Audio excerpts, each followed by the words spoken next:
Welcome to the Carousel, the number one show for all the latest news, rumors, and scoop in college basketball. I'm Adam Gordon, joined as always by Brian Burton of All Access Network. Brian, good afternoon, sir. How are you? Yes, a pleasure to be back. It's been a little while, so good to be back. I know I've missed this. I've missed this show. I enjoy it. I enjoy getting to talk hoops with you and talk about the craziness that is the Carousel. Yeah, so glad I'm not in it, but love talking about it. Yeah, no doubt. And the Carousel has really, really slowed down almost to a screeching halt. But we do have a lot to talk about on the JUCO front, the small college front. We have a few other Division I jobs that just been filled, still open. So we'll get into all of that. But before we get started, I want to thank our sponsor, Tactic. This is the new product from RT Software. When you guys watch Inside the NBA and you see Charles Barkley and those guys using all the crazy telestration that they use to make it look really simple, it's an unbelievable teaching tool. That's a product that used to cost tens of thousands of dollars. Now, RT Software, who supplies the telestration for ESPN, TNT, CBS Sports, all of the big dogs, they now have a product that's available for coaches, available and affordable. So go to rtsoftware.com, check out their product Tactic, and integrate it into what you do with your program today. Let them know that Rising Coaches sent you. Also, big things in store, Brian. This is exciting. After being on the bench here for the pandemic, for the last year and a half due to COVID, we are coming back live and in person with our Rising Coaches Conference. Two conferences this summer, one on the west, one on the east. We're starting in Phoenix, June 17th through the 18th. It's actually going to be at State Farm Stadium where they play the Super Bowl, where the Cardinals play. And very excited for that event. It's going to be in conjunction with Section 7, which they run the biggest high school recruiting event during the high school eval period on the West Coast. So there'll be a ton of coaches in town. Anyways, there'll be a ton of teams. It'll be a great weekend. We can't wait to see you out there, June 17th through the 18th. And then we're going to be in Atlanta, July 6th through the 7th, to kick off the AAU recruiting period. Of course, it always starts. You got Peach Jam going on in Augusta, just up the road. You got Under Armours in Atlanta. You got Hoop Scene in Atlanta. You've got Sean Jackson stuff in Atlanta. There's always tons of events. You're driving across the city, sitting in traffic the whole time. It's beautiful. I love it. And we'll be starting off that week with our Rising Coaches Conference East. So we'll be out there in Atlanta, Georgia. For more information, you guys go to risingcoaches.com. If you sign up before May 22nd, Brian, this part's important. If you sign up before May 22nd, you can get $25 off. Everyone wants to save money, right? Yes, they do. Or if you're a Rising Coaches member, I shouldn't say or, I should say and if you're a Rising Coaches member, you get an additional $100 off. So, really, the conference, the membership pays for itself. The membership's $120. If you plan on going to the conference, you're going to get $125 off if you act before May 22nd. So head to risingcoaches.com, sign up for a membership, sign up for the conference, and we can't wait to see you in person in either Phoenix, Atlanta, or both. We got a few people who have signed up for both, which is awesome. So what happens at the conference for those that haven't been? Like, there's some people that don't even know. They have no idea what they're getting into. Yeah, great question. So it's a day and a half. So here's how it starts. Okay. You show up. I'll give you the typical deal. We'll start around 1 o'clock, 2 o'clock for registration, and then we'll get right into speakers. Bam, 2 to 6. We got speakers, and we've had everybody. We've been really, really fortunate to have Hall of Fame speakers. We haven't announced this year's speakers, but in the past we've had Larry Brown, Quanzo Martin, Matt Painter, Brad Brownell, Steve Lavin, Corey Close, Michelle Clark-Hurd. The list goes. Chris Mack. Hall of Famer after Hall of Famer come speak and give their time to our group, which has been amazing. So that's 2 to 6. As soon as we're done with speakers, boom, happy hour. It's not a Rising Coaches event unless there's like free food and alcohol. That's been our recipe for success. And that's really like, whether you drink or not, I'm joking, of course, but like whether you drink or not, that's your time to really build genuine relationships with the other attendees. Then we'll call it a night. Usually people go off and do some extracurriculars, which is on them. And then we get started the next morning. We'll have a beautiful breakfast spread catered from 8 to 9, and then 9 to 6, a full day of speakers. We'll have lunch catered in. That's the thing. This conference is $199, not including the discounts. Right. In addition to all the speakers and all the value, you're getting your meals paid for too. So it's really, everything's first class. We try to make sure we're in the nicest facilities. We eat great food.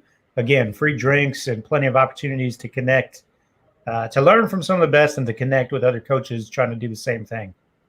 So there you go. That's what you can expect. You're going to be in Phoenix, right?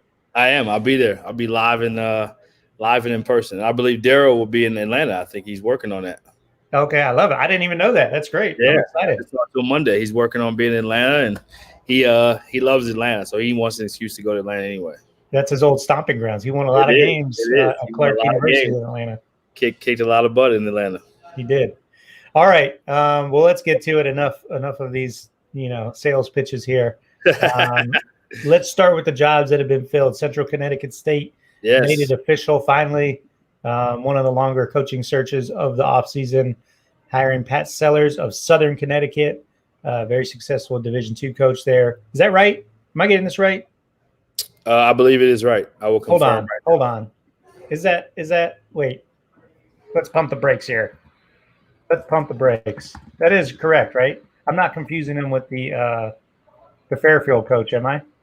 I'm going to let you take the lead on this. I don't think you're confusing him at all, but I'm going to let you take the lead on it. You're doing great. Okay, I just don't want to say the wrong thing here, right off the jump. I am wrong. I'm glad I caught myself here. You were so excited about the Rising Coaches event. What's that? You were so excited about the Rising Coaches Conference being back in person. Yeah, no doubt about it. So for good reason. Yeah, I'm glad I caught it here. He played at Central Connecticut State. He was a great player there, and was an assistant coach at Fairfield. So it sounds like I don't know if it's official, but it sounds like he's going to be the next head coach at Central Connecticut State. This has kind of been on tap here for a while, been heavily talked about. So congratulations to him. That leaves 2 other jobs still open. We got Arkansas Pine Bluff, and I think Brian, you've got a little scoop for us here. Who are you hearing involved? Not a lot, just a little, but Sean Forrest, who has been really good throughout his career, has been at many stops, SMU. He is now at Georgia Southern with Brian Berg. He's also been at Arkansas State, but he played at Pine Bluff. I believe he's involved with this position. I have not confirmed that, but I've been told multiple times that he would be a great candidate for this job. Played there, one of the better players to ever play there, and has a great career as an assistant coach. So he'd be great. And then Solomon Bozeman, who we've talked about before, but who has big-time Arkansas ties, led Little Rock to the tournament as a senior. Believe he was player of the year in the Sun Belt that year, and has done an outstanding job everywhere he's been. He was a part of Joe Golding's run at Abilene Christian, recruited some really good players there, and has recruited some elite players at Oral Roberts as well, and just went to the Sweet 16. So 2 names that would be great younger coaches to do a great job and bring some energy and life to Arkansas Pine Bluff, and also take pride in that state. Yeah, I don't know those guys. I've heard nothing but great things about Solomon Bozeman. People love him. Love him. Yeah, he's a rock star. He's a rock star. Yeah, everyone who knows him says the same thing. Plus, like you said, a Little Rock native, so a lot of ties to Arkansas. And, Dad's a longtime coach there too, and that place just means so much to him. He's recruited a lot of great players, including at Abilene when he was there, and including when he was at Little Rock as an assistant. He's been very good in his career, and I don't think you'll find anybody say a bad thing about him. And much younger, so probably not what people would be expecting him to go for a job like this, but I know he's as passionate about the state of Arkansas as anybody out there, so he would do a tremendous job. And then Sean Forrest would be great as well. Yeah, Pine Bluff's a good job, I believe. I haven't been down there, but from what I understand of the SWAC, I believe it's, kind of top half of the league. Where does it fall on your? I know you always get the official rankings. Yeah, I think Arkansas. What's the other Arkansas school? No, Alabama State is a really good one. Alabama State is good. Where's our guy at from the NBA? Mo Williams. Where is he at? Alabama State. Yeah, he's at Alabama State. Okay. Arkansas Pine Bluff, I believe, is one of the more challenging jobs in the league. Is it? Yeah, I think so. Okay, all right. I think so. We'll have to put our research team on it. We got a research team that. Yeah, I don't want to blast them, but I think they're one of the more challenging jobs. Okay. It's an uphill battle. Maybe if somebody listening has knowledge of the SWAC, they can chime in and yeah, not as many resources, which has a lot to do with how good the job may or may not be. Okay, fair enough. Delaware State up in the MEAC, also still open. Haven't heard much here. They, of course, they're still trying to hire a chancellor and an athletic director. They've got an interim right now. Haven't heard much here on Delaware State. Have you heard anything new? I have not heard much at all. I think they started interviews is all I've really heard, and not sure exactly who's involved or not. Slower process, but they have some administrative positions to hire, like you said, so that probably is slowing things up a little bit. Okay, let's get to all the JUCO stuff. There's been a lot of movement on the JUCO front. Before we go JUCO, I wanted to at least acknowledge great news for UC Riverside staying Division I. Big news. So happy for Mike Magpayo and their women's staff and all of their sports there. And then on the flip side, really sad news for Hartford after going to the tournament, playing against national champion Baylor, going Division III now. After I think they have one more season Division I, and then that's it. Yeah. So let's talk about that. Please. All people are crushing them on social media, right? Right. Like, what do you think of the decision? Does it piss you off? I mean, I just think it sucks. I don't know if it pisses me off because I'm not personally invested in it, but I mean, it just sucks for those kids and Hartford's been a good Division I basketball program. Obviously, they went to the tournament this year. They've been good, and I got some personal connections to it from former players playing there and having good experiences. And I mean, it's right there in Connecticut. Obviously, D3 is bigger there, but it's a financial thing, and this is probably the first Division I from COVID to have to make that decision. But going backwards a little bit, New Orleans made that move before. Actually, Buzz Williams was the head coach. He left. They went Division III. Then they went back Division I. Centenary, my brother played at Centenary for Billy Kennedy when it was Division I, and then it went Division III. So it's Birmingham Southern. What'd you say? Birmingham Southern, right down the road from me. Oh, another one that went from D1 to D3. Yep. Got you. So yeah, it's happened. And then on the flip side, the new Minnesota school is going from D3 to D1, which is, I don't know if that's ever happened before. So anyway, I just here's the thing that I just wanted to shine light on, because a lot of people, and it does suck for the people involved in athletics, and it's hard. The one thing that I've really, as I've done the searches here in the last year and a half, and we do mostly small college searches, NAIA schools, just wrapped up a Division III search. It's just a different business model. It's a business. These schools are businesses switching their business model. And so people shouldn't take it personal. It's not an indictment on the athletic department, the basketball program, anybody. It's simply going from handing out scholarships and paying money to have an athletic department to recruiting student athletes who are going to pay full tuition to go to school there. So you're going from giving out money to play sports to receiving money to still play sports, just at a different level. So how this stuff works. It's always money behind every decision. Right. So it is too bad for Hartford, but it's a lot. It's a big difference in the money. I would bet too the wheels were probably in motion for this, similar to UC Riverside, right? Before they knew Hartford was going to make it to the tournament. Sure. So people are probably like, oh, well, they made a tournament. They got more money now. They should be good. But, I mean, this decision was probably already – Well, and it doesn't matter. I bet the money they get from the tournament doesn't even touch that's like a one-time thing. It's not closely compared to every year not giving out X amount of dollars for scholarship budget. I mean, let's face it too. Most Division I programs don't make any money off of their athletic program. They lose money. Right. So you're going from losing money off athletics to making money, which I do understand the business model, but as coaches and as sports people, it just sucks. It sucks. Bottom line. Yeah. I mean, think about John Gallagher as a head coach, and he handled it like with first class. His little statement that he put out, but I mean, you just took your team to the tournament, and now it's hard to get Division I jobs, period, head coaching jobs, and then you're at a place where, you're having success, and you go to the tournament, and you're thinking like maybe that's the next Division I job, and instead it's like, no, we're going D3. That's your reward.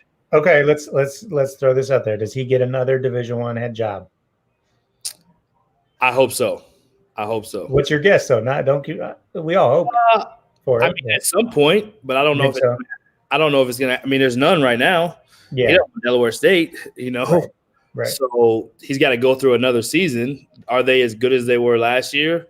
Yeah, hopefully he does. Though I think I'm going to say yes, he does. He's at some point he's going to get another Division I head coaching job. I believe he'll be rewarded for how he's done there. So yes, I think so. I think so too. I'm going to say yes. What's the guy's name? Jim Ferry just got hired at UMBC. Right. He was at Long Island. Then he was a high major assistant. Then he was the interim. So he's got another job. So I would bet John Gallagher will be at a high level as an assistant, and then he'll get a head coaching job. So yes. Yeah, I think so too. Sometimes, like, look at Chris Holtman, head coach at Gardner Webb, right? Yep. Leaves to go be an assistant at Butler. Gets the head job at Butler. Some things happened. There's a coaching change in the middle of the season. They throw him in there. He's already got the experience. He does a great job. He gets the Butler job. Then Ohio State worked out pretty good for him. He's killing it. Yeah, exactly. Now he's got millions of dollars in the bank. It'll work out for him in the end. I think he has enough confidence in that too, and he's going to handle it with class. So, for sure. Yeah, just wanted to shed light on it. And one more thing I want to bring up. I don't know this gentleman, but Ford Stewin, I believe is how you say his name. I wanted to at least acknowledge really tragic passing of St. Louis assistant and Oklahoma State grad. Was recognized as a 30 under 30 at one point by Under Armour and was a talented up-and-coming coach. I don't know him personally. I didn't know much about him, but I know a friend of mine, coaching buddy of mine, Phil Forte, played with him and is really close with him. And I know that was a lot of people in the basketball circles were really sad about his passing, and so really wanted to just prayers to his family and at least acknowledge that. Yeah, it's been a tough year between thoughts and prayers, of course, to his family. I believe Travis Ford's nephew. Wow. It sounds like it was a fluke deal with some sort of infection, but really a tragic year between him, Coach Stewart at UT Martin, Coach Hill at UT Rio Grande Valley, and a couple other assistant coaches recently passed in car accidents, I believe. And Nelson Haggerty is that's a hard one to talk about. Friend of mine. He worked with my wife at Midwestern State. His daughter played for my wife and our club team. Just a tremendous. He's the all-time leading assist player at Baylor. Just went to Waco to celebrate with them, with his girls, and that was a hard one. That hit home because I know him personally and know how great of a person he is. And there's been some tough ones. Yeah, it has. It's been a tough year. Thoughts and prayers to all their families. When times are tough, the way you turn around here on this show, you talk JUCO. I didn't know if you were going to go John Beilein watch. John Beilein's not looking at JUCOs, is he? No, not yet. Not yet. We haven't gotten any reports of John Beilein yet. Maybe we will. The show's still young. Let's start off with your guy, Donnie Jackson. Really excited for Donnie got the Cali job. He's headed back there. He was an assistant. Of course, had a very successful tenure at Tonkawa, right? Tonkawa.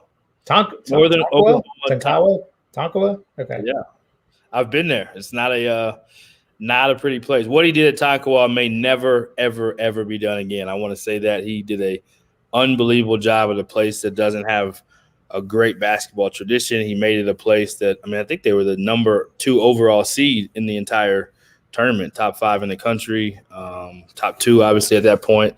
So yeah, super happy for Donnie Jackson. I don't know if there's anyone who cares about his players more than Donnie. I had one of his players when I was at Lamar, and he stays connected to all his dudes, man. He just cares. He stays invested as they're still playing. He's like, Coach, how's he doing? What can I do? How can I help him? He's just one of those guys, really invested in being a father. So super happy for him. And he's a heck of a basketball coach. So really happy for Donnie J to get a even better job for himself at college. Yeah, not just obviously they had the great season this year, but it's been the body of work, right? Yep. The whole time he was there. Yep.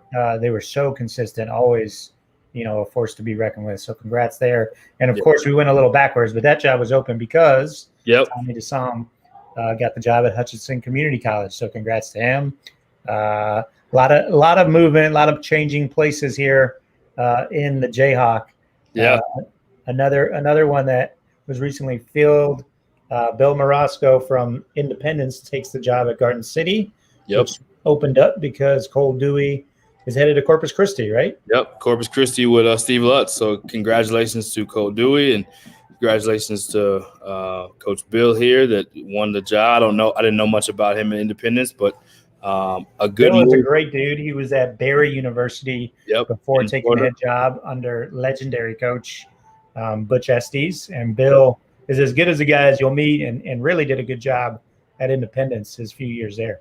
Yep. Yeah, and Garden City just a kind of a move up JUCO-wise. You see some of these guys going in the same league, and normally it's because of the resources in junior college can be limited. So if you can get more scholarships, more budget, more full-time assistant, all those things are things that you want to keep moving up. So you see some people moving kind of within conference or within region.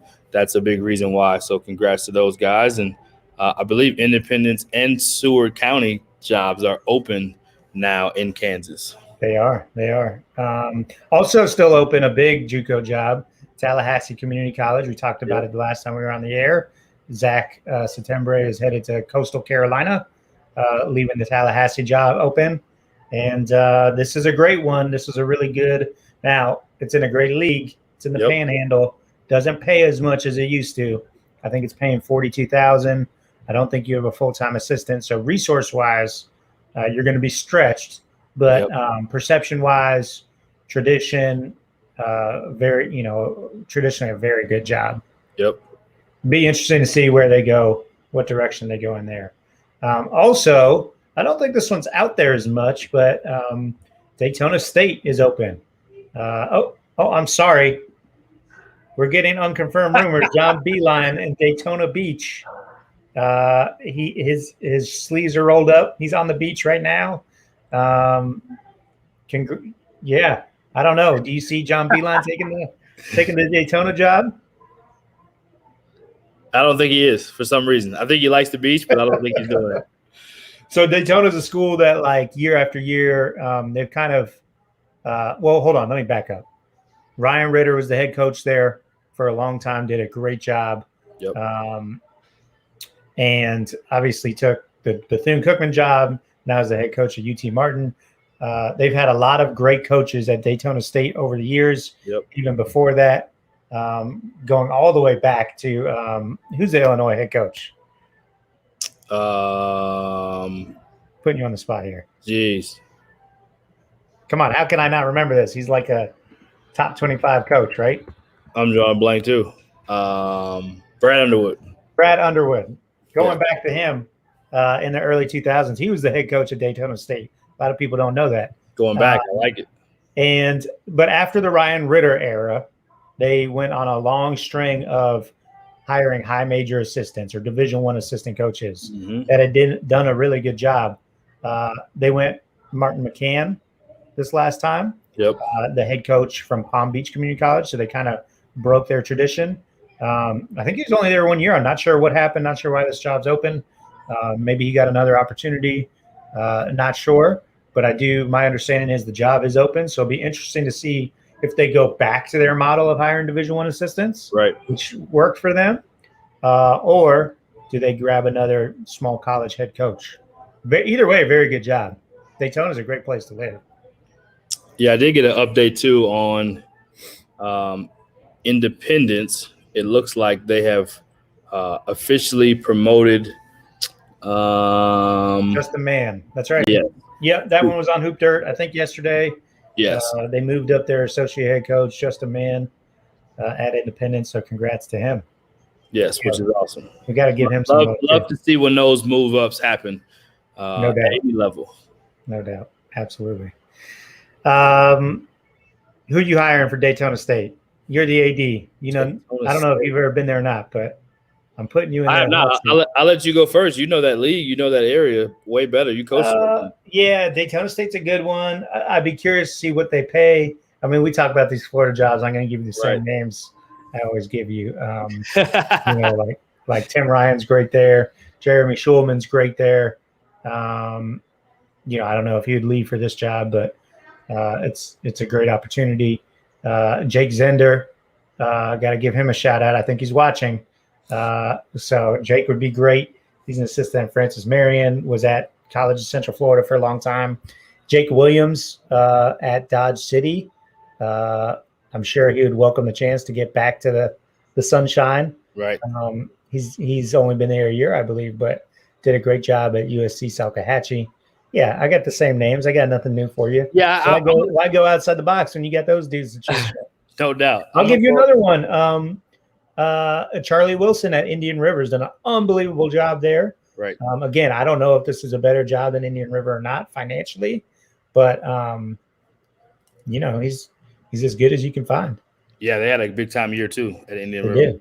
They really did. I'm gonna go 2 national champions just to give them their due. I'm gonna go Kyle Campbell, former head coach in Kansas, I believe at Dodge as well, right? He was at Dodge, yeah. And then went Division I at Sam Houston. I was an assistant and helped cut down the nets. So want to give him his shout out on that. So he should get an opportunity again. And then, Brett. I'm trying to make sure I want to say his name correctly. I think he's a Rising Coaches member, Brett. Let me make sure I say this right. Putz. That's at DMAC. Won a national championship as well. Oh, yeah, I don't think you said that right. I probably didn't say it right. Please forgive me, Brett. I don't know how to say your last name, but I'm going to work on that. But, yeah, won a national championship at DMAC. Was a former Division I assistant as well. Guys deserve opportunities to move up when they win big. So I'll give those 2 guys their shout out on possible names. Even though they're not in the region, who cares? JUCO's JUCO. I love it. All right, Brian. Well, that's brings us to the end of the carousel for today. Yeah. It's been fun as always. Again, carousel is winding down. It's slowing down. So stay tuned for how the show will pivot. We're still figuring it out ourselves. Yes. But either way, we do look forward to hopefully seeing you guys in person at the Rising Coaches Conference in Phoenix, June 17th through the 18th, or in Atlanta, July 6th through the 7th. So head to risingcoaches.com for more information, and we hope to see you guys there.